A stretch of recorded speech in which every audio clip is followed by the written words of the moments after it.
Hello student, good afternoon to all of you. कैसे हैं आप? उम्मीद करते हैं आप सब बहुत ही अच्छे होंगे।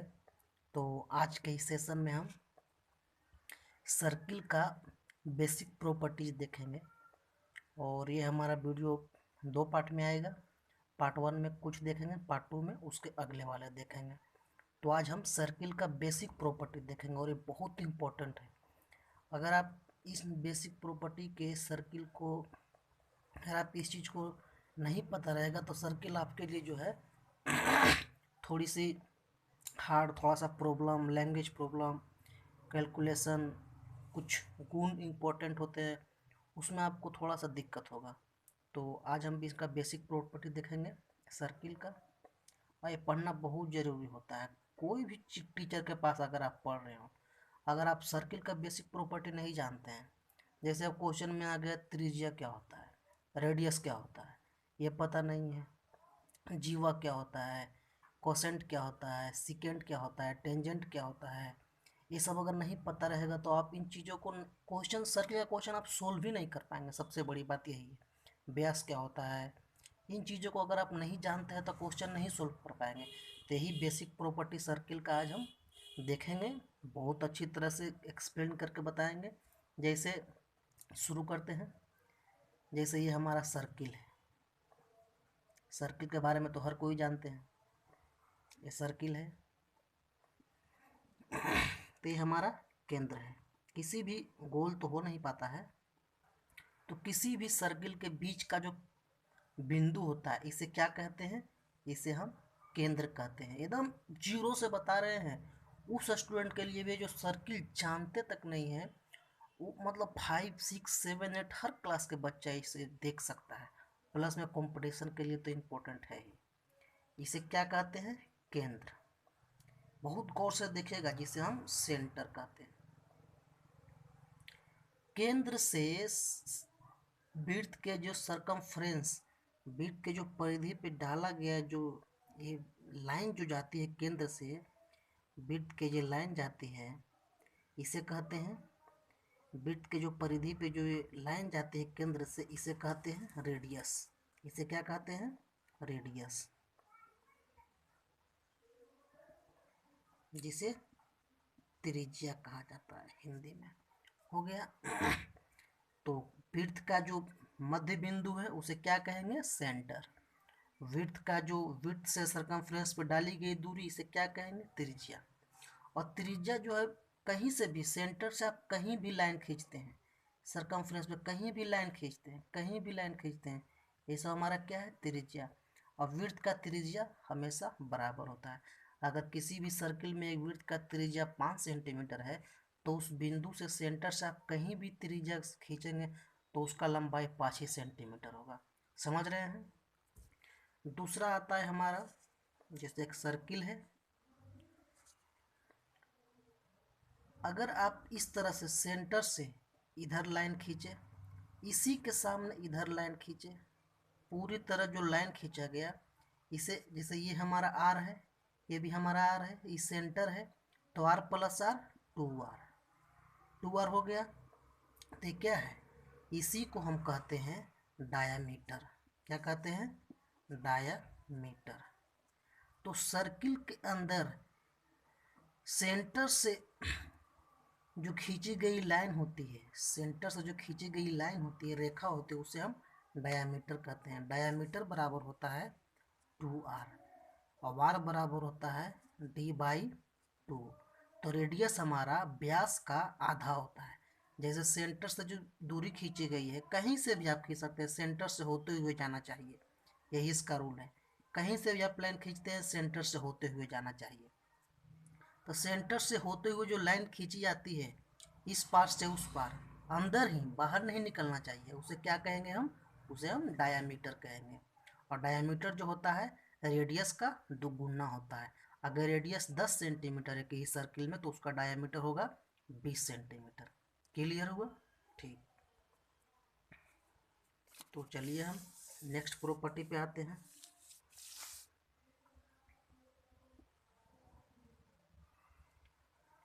नेक्स्ट प्रॉपर्टी है, थोड़ा सा 1 मिनट।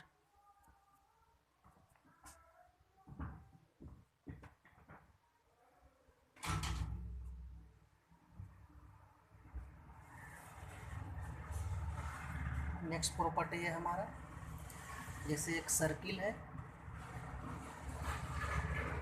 हमारा सर्किल है, तो सर्किल के जो इस पार से इस पार, एक चीज़ और, इसके पहले एक छोटा सा और चीज़ बताना है।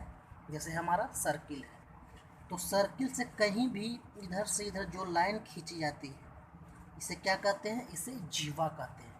आप यहाँ से यहाँ भी लाइन खींच सकते हैं, इसे क्या कहेंगे? जीवा कहेंगे। यहाँ से यहाँ भी आप लाइन खींच सकते, क्या कहेंगे? जीवा कहेंगे। तो कोई भी लाइन सर्किल के अंदर अंदर ही अंदर लाइन होना चाहिए। जैसे आप यहाँ से यहाँ लाइन खींचेंगे, इसे क्या कहेंगे? इसे हम जीवा कहते हैं। तो विड्थ का सबसे बड़ी जीवा क्या होती है? उसका डायमीटर, उसका व्यास होता है। जैसे अगर आप सर्किल में कोई भी लाइन खींचते हैं, अंदर ही अंदर कोई भी लाइन खींचे, उसे क्या कहेंगे? उसे हम जीवा कहेंगे। क्या कहेंगे? जीवा। तो ये हमारा क्या है? जीवा। तो विड्थ की सबसे बड़ी जीवा क्या है? उसका व्यास होता है। ये तो क्लियर है, विड्थ की सबसे बड़ी जीवा व्यास होता है। तो सर्किल के अंदर कहीं भी लाइन खींचने पर, एक ओर से दूसरी ओर कहीं भी लाइन खींचने पे, एगो तो होता है सेंटर से जो जाती हुई लाइन खींचे, तो उसे क्या कहते हैं? उसे हम व्यास कहते हैं। तो व्यास भी एक तरह का जीवा है, जो सर्किल का सबसे बड़ा जीवा होता है, व्यास ही होता है। तो हम सेंटर को छोड़कर भी कहीं भी लाइन खींचते हैं, तो उसे हम जीवा कहते हैं। ऐसा बहुत इंपॉर्टेंट है।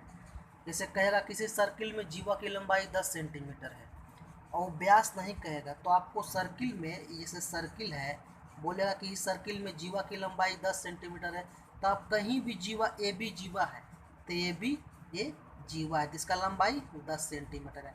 आप इस तरह से डिनोट करिएगा। जैसे कि इस सर्किल की लंबाई, किसी सर्किल में जीवा की लंबाई, सबसे बड़ी जीवा की लंबाई, तो सबसे बड़ी जीवा की लंबाई का जिक्र करेगा, तो आपको ये समझना होगा कि हमें वो व्यास का बात कर रहा है, डायामीटर कह रहा है, सर्किल का डायामीटर के बारे में कह रहा है। तो जीवा समझ गए हैं? किसी भी सर्किल के अंदर जो लाइन खींची जाती है अंदर ही अंदर, उसे क्या कहते हैं? जीवा। अब विड्थ की सबसे बड़ी जीवा क्या होती है? उसका डायामीटर। तो जीवा के बारे में हो गया। अब आते हैं, चौथा प्रॉपर्टी हमारा है, चौथा है शायद 4 नंबर है। जैसे कोई सर्किल है, तो सर्किल को काटते हुए जो लाइन जाती है, सर्किल को काटते हुए, छेद करते हुए जो लाइन जाती है, उसे हम कहते हैं सीकेंट लाइन। उसे क्या कहते हैं? Secant line. उसे क्या कहते हैं? छेदक रेखा। ये तो नाम से ही क्लियर है, उसे क्या कहेंगे? छेदक रेखा। द विड्थ को काटते हुए जो लाइन जाती है, उसे क्या कहेंगे? छेदक रेखा। उसी तरह हमारा पांचवा प्रॉपर्टी है, जैसे हमारा सर्किल है, ठीक, सर्किल को टच करते हुए जो लाइन जाती है, उसे क्या कहते हैं? टेंजेंट। उसे क्या कहते हैं? बहुत आसान है ये सब छोटा छोटा पॉइंट ना आपको क्वेश्चन बनाने में बहुत हेल्प करेगा। TANGENT, उसे क्या कहेंगे? टेंजेंट। टेंजेंट इसे हम स्पर्श रेखा कहते हैं। क्या कहते हैं? स्पर्श रेखा। स्पर्श रेखा। तो छेदक रेखा क्या है? Second line. सर्किल को, वृत्त को काटते हुए जो लाइन जाती है, उसे क्या कहेंगे? Second line. सर्किल को, टेंजेंट को जो टच करते हुए जो लाइन जाएगी, उसे क्या कहेंगे? स्पर्श रेखा। क्लियर हो गया? तो आइए हम 6 प्रॉपर्टी पे आते हैं। वीडियो को स्किप मत कीजिए, गौर से देखिए, बहुत काम का चीज़ है, ये बहुत ही काम का चीज़ है।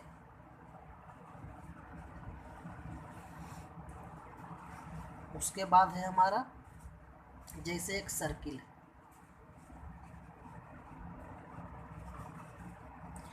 ये हमारा सर्किल है, किसी सर्किल के अंदर कोई मान लेते हैं जीवा ए बी है, ये क्या है? जीवा ए बी है। ये हमारा 6 प्रॉपर्टी होगा। जैसे कोई सर्किल है, सर्किल के अंदर एक जीवा ए बी हमने खींचा, एक जीवा खींचा, और सेंटर से जीवा तक डाला गया एक लाइन डालते हैं, तो सेंटर से किसी भी कहीं भी अगर सर्किल में जीवा खींचा हुआ हो और सेंटर से जीवा पर जो हम लाइन खींचते हैं उसे क्या कहेंगे, वो हमारा लंब होता है, वो हमारा 90 डिग्री का होता है। ठीक है, और जो लंब डाला जाता है इस जीवा को, वो लंब जो है 2 बराबर भागों में बांट देता है। क्या करता है, उसे 2 बराबर भागों में बांट देता है। जैसे हमारा एक सर्किल है, ठीक, सर्किल के अंदर हमने मान लेते हैं ए बी एक यहाँ जीवा खींचा, ए बी, तो सेंटर से जीवा पर डाला गया लाइन हमारा लंब कहलाता है। इस ए बी को 2 बराबर भागों में बांट देता है। यहाँ कटा लाइन, तो अगर हम मान लेते हैं यहाँ अगर एन है तो ए एन बराबर क्या होगा, बी एन। समझ में आया। तो सर्किल में कहीं भी अगर हम जीवा खींचते हैं और सेंटर से जीवा पर डाला गया जो लाइन होता है वो हमारा लंब होता है, 90 डिग्री का होता है, और उस लंब जो है उस जीवा को 2 बराबर भागों में बांट देता है। तो क्लियर हुआ। 6 पॉइंट बहुत इंपॉर्टेंट है, और से देखिए, इसे ध्यान दीजिए। फिर हमारा है एक आता है चाप, जिसे हम आर्क कहते हैं, चाप, चाप, आर्क। जैसे हमारा ये सर्किल है, ठीक है। तो सर्किल को अगर हम इस तरह काट देते हैं, इस तरह काट देते हैं, तो उसे क्या कहेंगे, इस तरह अगर हम सर्किल को काट दिए तो इसे हम कहते हैं चाप। इसे क्या कहेंगे, चाप कहेंगे।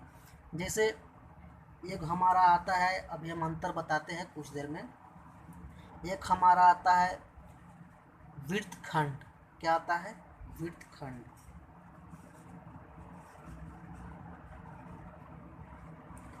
वृत्तखंड जिसे कहते हैं सेगमेंट। जैसे एक ये भी हमारा एक सर्किल है, तो सर्किल को जो हमने यहाँ से सर्किल, इसे भी हमने यहाँ से काट दिया, तो इसे हम कहते हैं वृत्तखंड। ये जो हमारा पोर्शन बचा है इसे कहते हैं वृत्तखंड। तो ये हमारा क्या है, माइनर वृत्तखंड, minor segment, MINOR, minor segment. ये हमारा क्या है, मेजर सेगमेंट। क्या है, मेजर सेगमेंट। ये क्या है, मेजर सेगमेंट।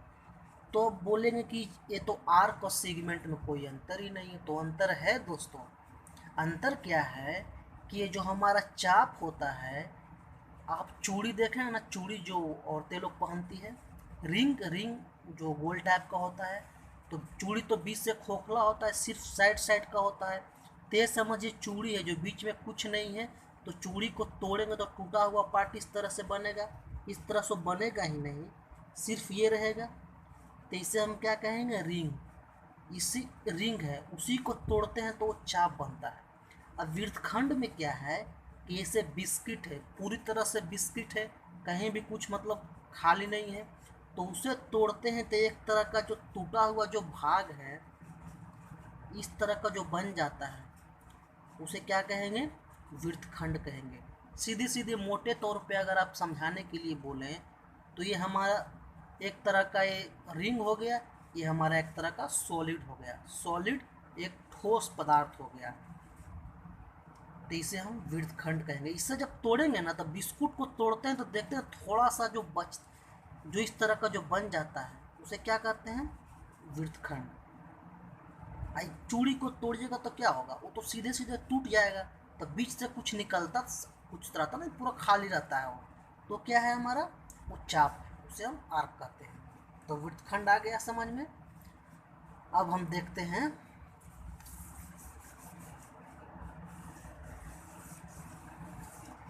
ये हमारा नौवां प्रॉपर्टी।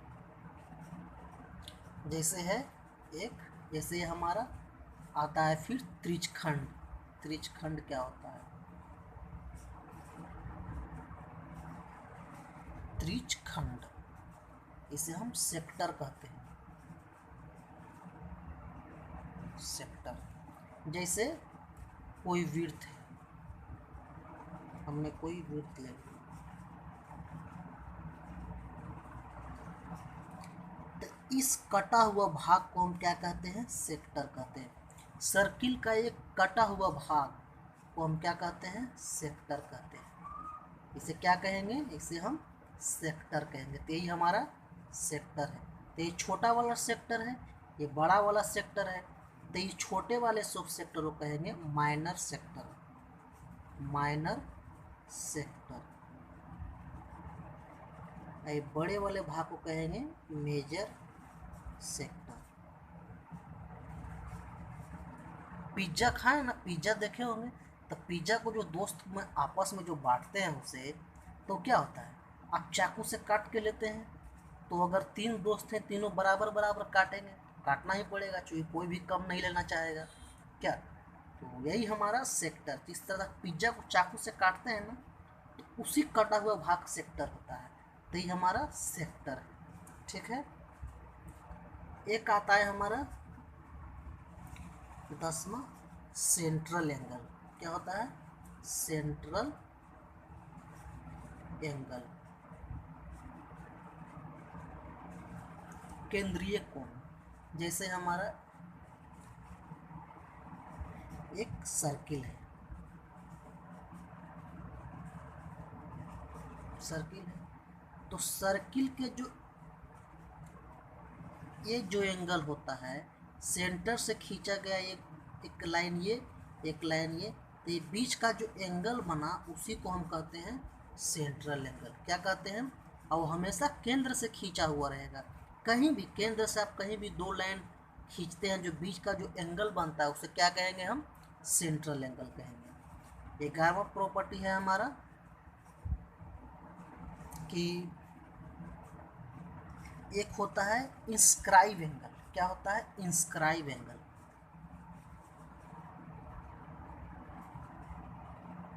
इंस्क्राइब एंगल, जैसे ये हमारा सर्किल है, तो सर्किल के अंदर एक जीवा ये खींचा, एक जीवा ये खींचा, तो इसके बीच का जो एंगल बनता है उसे क्या कहते हैं? Inscribe angle. तो इंस्क्राइब एंगल और सेंट्रल एंगल में थोड़ा अंतर है। ये हमेशा सेंटर पर ही बनता है, और ये कहीं भी वृत्त के सरकमफ्रेंस कहीं भी ये बन जाता है। तो हमारा क्या है? Inscribe angle. क्या हो गया? Inscribe angle. तो आज का सेशन हम यहीं पे रखते हैं, स्टॉप करते हैं। इससे आगे का पार्ट हम देखेंगे। बहुत ही इम्पोर्टेंट सेशन है, इसे देखना ना भूलें। थैंक यू, धन्यवाद।